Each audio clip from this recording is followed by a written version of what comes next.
Assalamualaikum, my YouTube family. How are you? Hope so. You are doing well. Again, I'm here with an exciting lecture about interlanguage and fossilization. So please subscribe my channel and also share the channel. Please comment भी जरूर करें, हमें पता चलता जाए कि आपको हमारी lectures की समझ आ रही है या नहीं. So without wasting time, I think we should start our lecture. तो चलते हैं अपनी first slide की तरफ. So first is definition of interlanguage.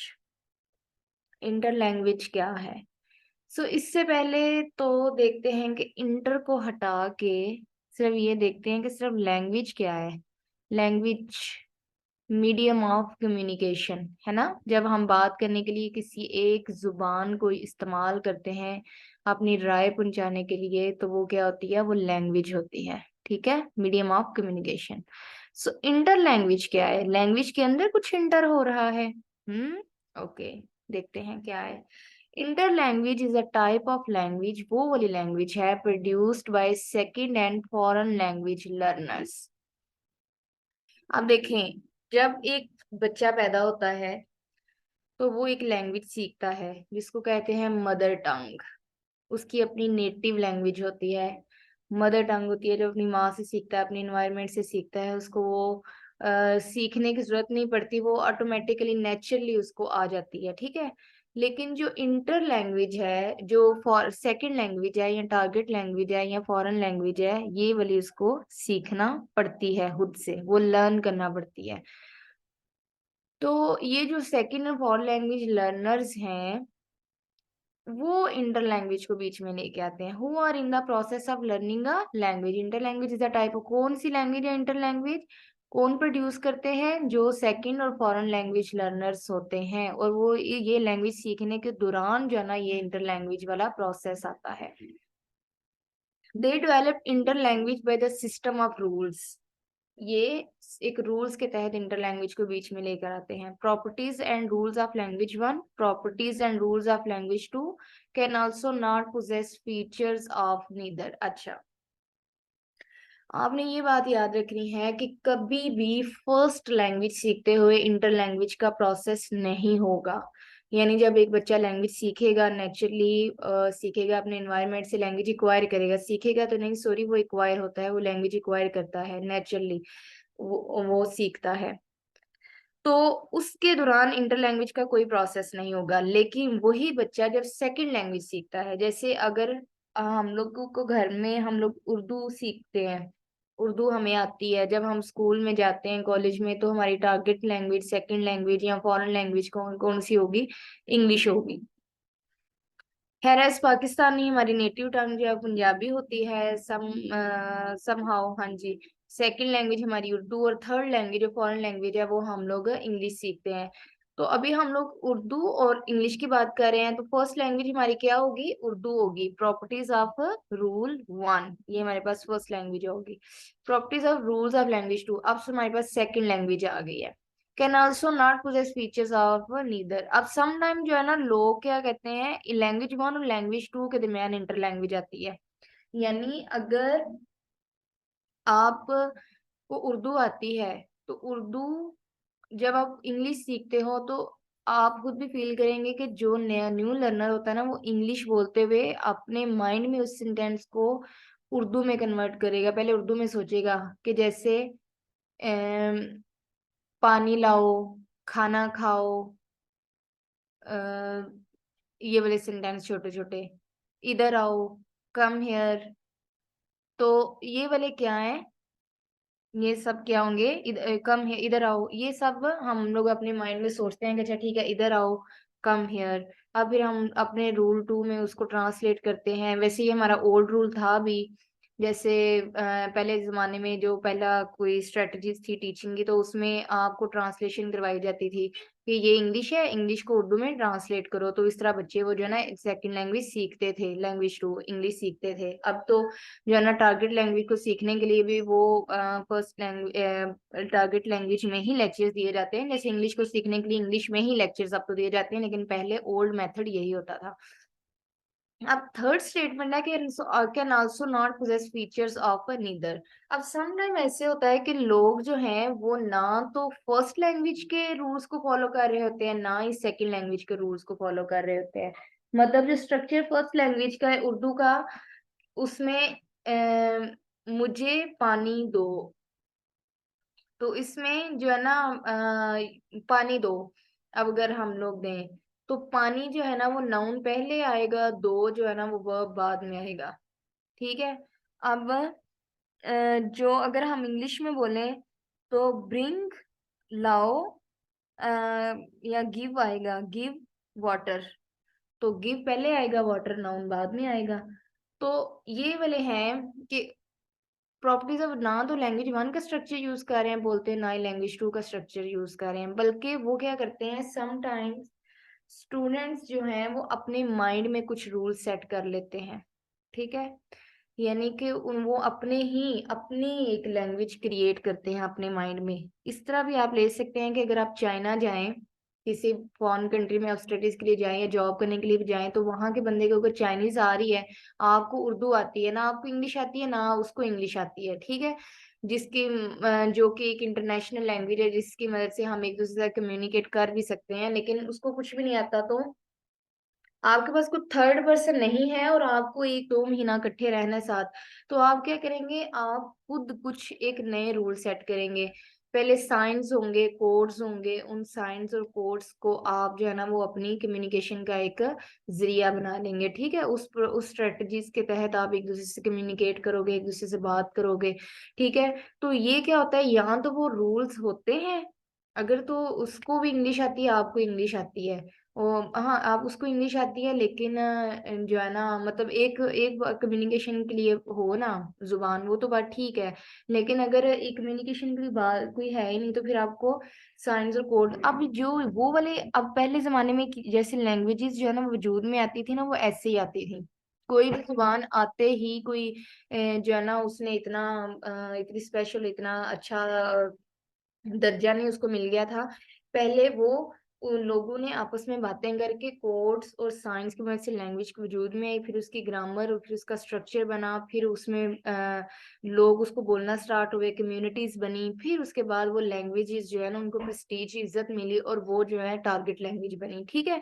तो अब जो है ना जब इंटर लैंग्वेज है ना, या तो वो लर्नर के माइंड में एक अपना स्ट्रक्चर होता है, वो खुद ही क्रिएट करता है अपने माइंड में एक स्ट्रक्चर, और फिर वो अपनी सेकंड लैंग्वेज को सीखता है, और वो अपने सीखने वाली जो उसकी कैपेबिलिटी है उसको ऐसे इम्प्रूव करता है। सम टाइम वो अपनी फर्स्ट लैंग्वेज का स्ट्रक्चर यूज करता है लैंग्वेज टू सीखने के लिए। मुझे भी लगता है कि मैं कुछ ज्यादा अभी से एक्सप्लेन कर रही हूँ, नेक्स्ट चलते हैं, इस तरह आपको ज्यादा अच्छी तरह से समझ आ जाएगी। इंटर लैंग्वेज रूल्स कौन से हैं? Interlanguage has its own rule system but it contains ungrammatical sentences and elements. Interlanguage has its own rule system, इसका अपना एक रूल सिस्टम होता है, but it contain ungrammatical sentence and elements. Given that interlanguage consists of elements of language 1 and language 2 as well as the speaker's perception, it is always unique from speakers to speaker। आप जो है ना हर एक ने अपने mind में अलग, हर एक का अपना अपना अलग माइंड सेट है ना। कुछ तो ये होंगे वो लैंग्वेज वन का जो है ना वो आसानी फील करे, महसूस करेंगे कि अच्छा ठीक है, अपने माइंड में वो बना लेते हैं कि अच्छा ठीक है, अपनी वाली जो जुबान है ना, जो नेटिव टंग है, उसमें तो उसको बड़ी कॉम्पिटेंस उसकी स्ट्रांग होती है, तो वो ये करते हैं कि उसमें ट्रांसलेट कर लेते हैं। कुछ जो है ना अपने माइंड में कुछ स्ट्रेटजी सेट कर लेते हैं, अपने माइंड में एक अलग से परसेप्शन रखते हैं कि लैंग्वेज टू को सीखना कैसे है, लेकिन ये वेरी करती है speaker to speaker. Learner create rules and they are changed through input such as teacher, speech, etc. Learner interlanguage change with time. Rules are altered, यानी rules change भी होते रहते हैं, rules delete भी होते रहते हैं, rules edit भी होते रहते हैं, यानी time to time। Teachers, आप देखिए कुछ जो है ना वो टीचर्स बहुत ही अच्छे लोगों को मिल जाते हैं जो कि उनकी अंडरस्टैंडिंग बड़ी अच्छे से डेवलप करते हैं, उनको एक अच्छा इन्वायरमेंट फॉर्म करते हैं, और वो लैंग्वेजेस को सीखने के लिए अलग सा उनकी स्ट्रेटजीज को अलग होती हैं। अब स्टूडेंट्स टू स्टूडेंट्स भी डिफरेंस होता है, कुछ एनवायरनमेंट भी होते हैं, ये सारी चीजें जो हैं वो लैंग्वेज सीखने के लिए इंपॉर्टेंट होती हैं, लेकिन अपना टारगेट हासिल करने के लिए स्टूडेंट्स जो परसेप्शन और अपना एक अलग से रूल और सिस्टम सेट करता है ना, वो इंटर लैंग्वेज रूल्स होते हैं, और वो रूल्स तब्दील भी होते रहते हैं, वो रूल्स डिलीट भी होते रहते हैं, रूल्स एडिट भी होते रहते हैं time to time. The continuum of interlanguage. Every speaker of a native language undergoes an interlanguage continuum, or the way that the language learners go through from the first to the second language. Interlanguage is an essential theory for teachers to know what goes on the learning process. अब ये जो है ना teachers को, हाँ जी, जो जो बस पीछे हमने डिस्कस किया कि टीचर्स ज्यादा अच्छे हों, स्टूडेंट्स भी बहुत ही ज्यादा कॉम्पिटेटिव हों, तो जो है ना वो उनकी स्ट्रेटजीज अलग से होंगी, इंटर लैंग्वेज का प्रोसेस एक अलग से होगा. लेकिन अगर टीचर्स अच्छे नहीं है, अगर स्टूडेंट्स भी इतने कॉम्पिटेंट नहीं है, उनको भी सीखने का इतना शौक नहीं है, तो वो जो है इतना इफेक्टिव नहीं होगा लर्निंग प्रोसेस में. तो इंटर लैंग्वेज जो है ना वो बड़ी एक अच्छी थ्योरी है जो टीचर्स को पता होनी चाहिए कि लर्निंग के प्रोसेस में क्या क्या चीजें चल रही हैं और स्टूडेंट्स के माइंड में क्या चल रहा है, स्टूडेंट्स अपने माइंड में कौन कौन सी स्ट्रेटजीज और रूल सेट कर सकते हैं.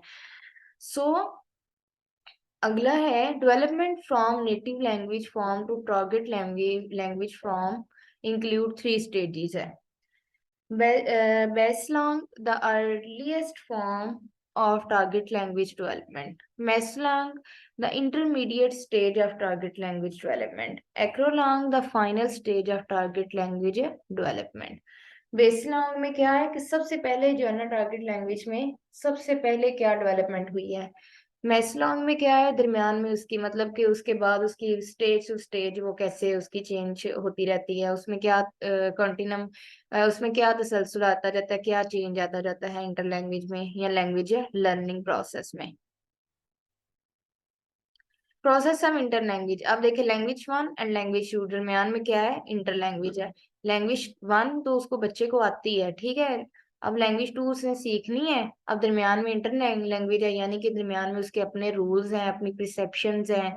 और उसके बाद लैंग्वेज वन का वो क्या यूज कर रहा है, सम टाइम ओवर जनरलाइजेशन कर रहा है, उसके अपने अंदर माइंड में क्या क्या चीजें चल रही हैं लैंग्वेज टू को सीखने के लिए. समटाइम जो है वो लैंग्वेज टू भी नहीं सीख पाता बिकॉज ऑफ बहुत ज्यादा इंटरफेयर हो जाता है लैंग्वेज वन का भी. सो ये चीजें हम लोग नेक्स्ट इसको पढ़ते हैं. अब है जी फॉसिलाइजेशन. इसका बहुत इंपॉर्टेंट बड़ा अहम रोल है इंटर लैंग्वेज में. सो पढ़ते हैं फॉसिलाइजेशन और फिर देखते हैं fossilisation in interlanguage. Fossilization refer to the process in which incorrect language becomes a habit and cannot easily be corrected. अब ये वाला फॉसिलाइजेशन वो वाला प्रोसेस है कि जो गलत इंग्लिश है ना वो बच्चे की हैबिट बन जाती है और वो कभी भी ठीक नहीं हो सकती. Many advanced level learner who have Pashtun as a language one, ये मेरी अपनी थोड़ी सी जो है ना मैंने खुद अपनी परसेप्शन यहाँ पे दी है.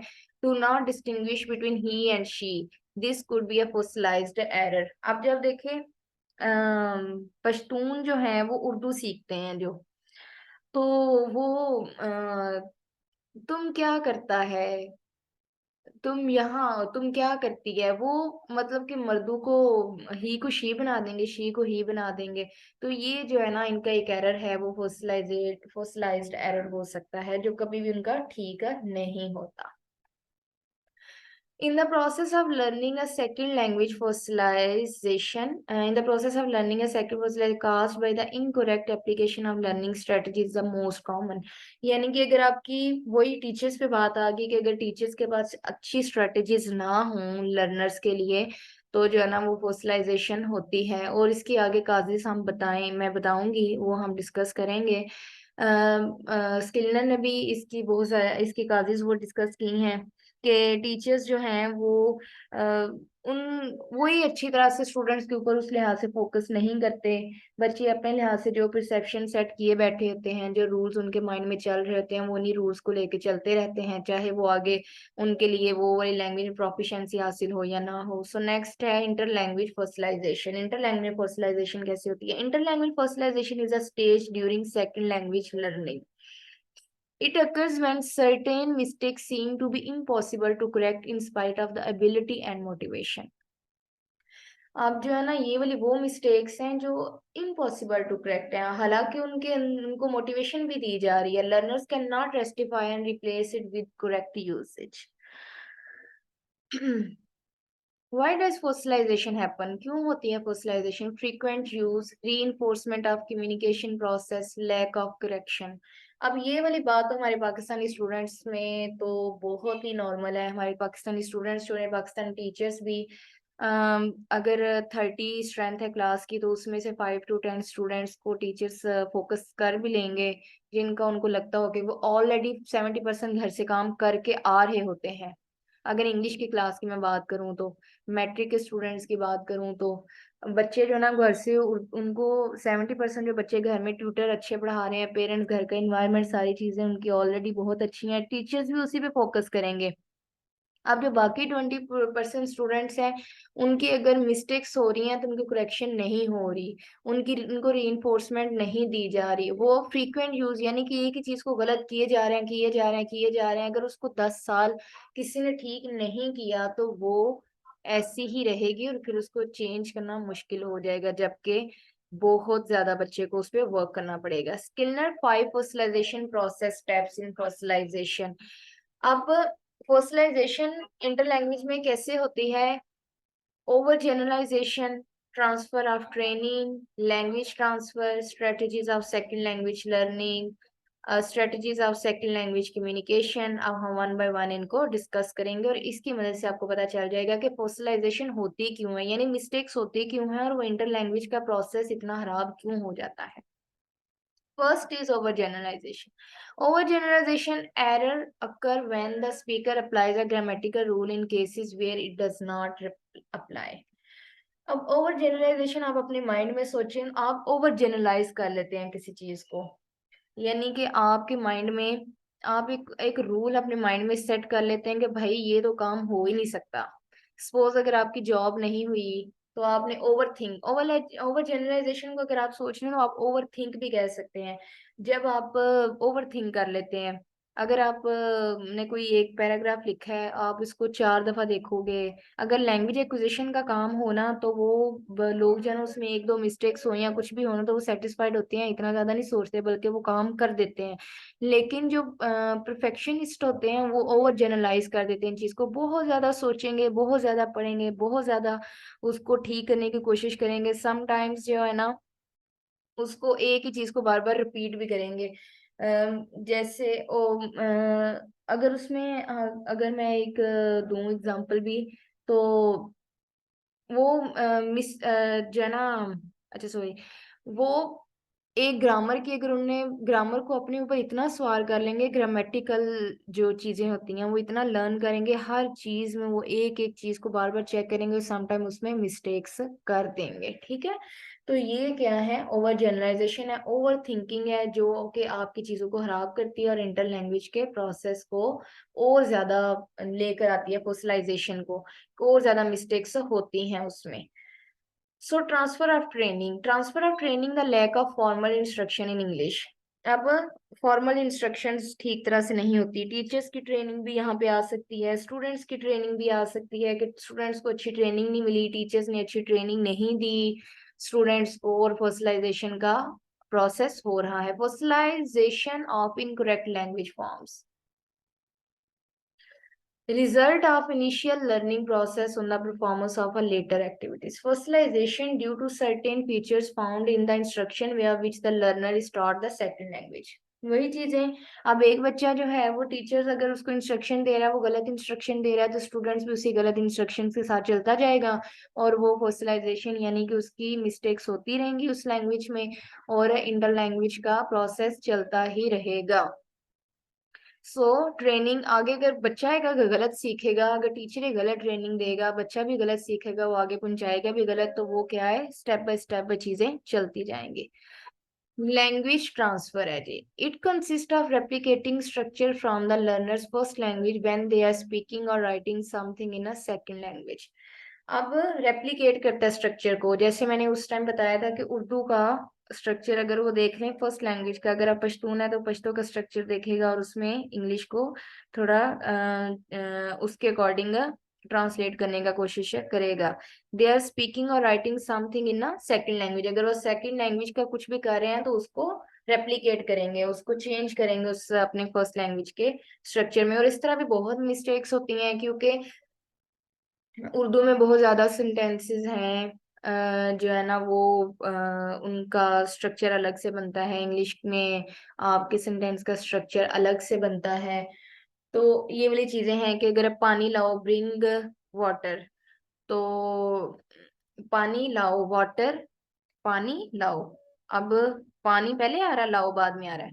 और अगर आप इंग्लिश में देखें तो ब्रिंग वाटर, आपको आपका वर्ब पहले आ रहा है और नाउन बाद में आ रहा है। खाना खाओ, ईट फूड, तो ईट पहले आ रहा है, फूड बाद में। अब दूसरा में आ रहा है खाना पहले आ रहा है, खाओ बाद में आ रहा है। तो नाउन पहले और वर्ब बाद में, वर्ब पहले नाउन बाद में। तो ये अगर आप ट्रांसफर होगा लैंग्वेज का, तो इस तरह आपकी सेकंड लैंग्वेज लर्निंग और कमजोर हो जाएगी, आपकी फॉसिलाइजेशन का प्रोसेस चलता रहेगा। Strategies of second language learning. Fossilization due to some approaches to the learning of language to material adopted by the learning. It involves incorrect learning strategies, fossilization of some feature, phonological, morphological, syntactic, lexical, psycholinguistics और socioculture.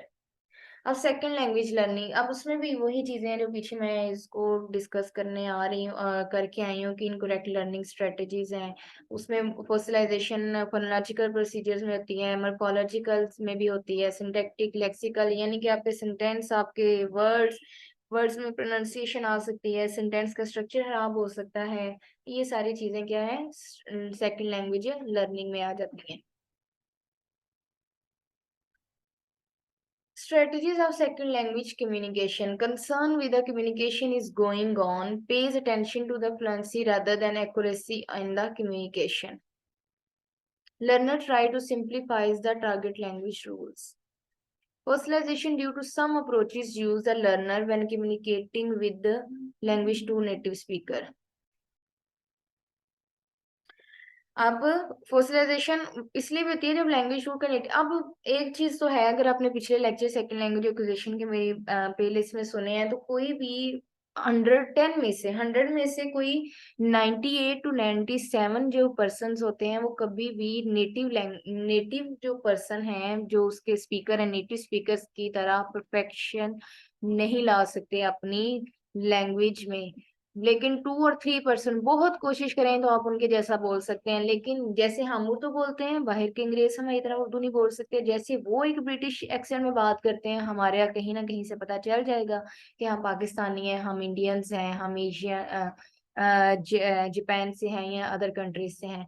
तो ये क्या है कि फोसिलाइजेशन का तब भी पता चल जाता है। Learner tries to simplify the target language rules.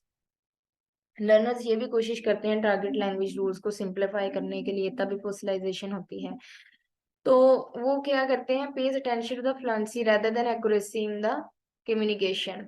वो फ्लो लाने की कोशिश कर रहे होते हैं, जैसे ये देखे ना, वो नेटिव लैंग्वेज स्पीकर्स की तरह बोलने, लेकिन उनकी कम्युनिकेशन में ही एक्यूरेसी नहीं होती। तो ये क्या है, इनकी कोशिश करनी चाहिए कि सेकंड लैंग्वेज कम्युनिकेशन में।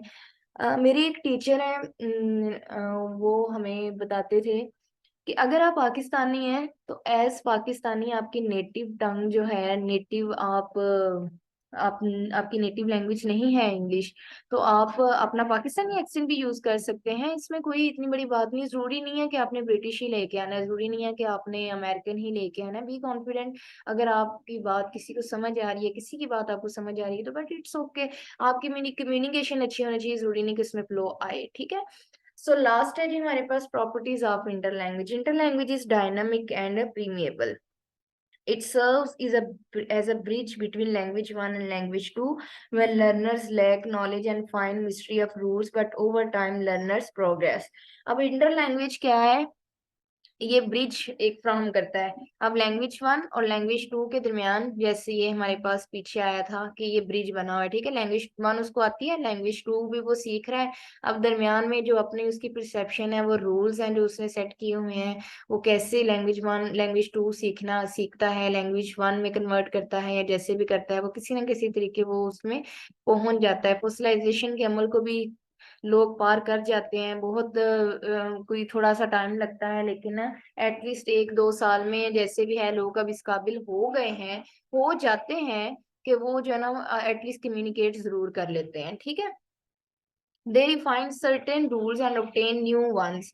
फिर वो टाइम टू टाइम क्या करते हैं, लर्नर प्रोग्रेस कर देते हैं, फिर वो रूल्स को रिफाइन करते हैं और न्यू रूल सीखते हैं। The competence change and their interlanguage starts to reflect these ones. और आहिस्ता आहिस्ता वो परफेक्शन उनके अंदर आ जाती है उन अपनी कम्युनिकेशन को लेके। और फिर वो जब वो बोलते हैं तो हमें पता चल जाता है कि वो लैंग्वेज को सीख गए हैं और इंटर लैंग्वेज का प्रोसेस अब खत्म हो चुका है, क्योंकि उसमें फ्लुएंसी आ जाती है और वो कम्युनिकेटर कर सकते हैं।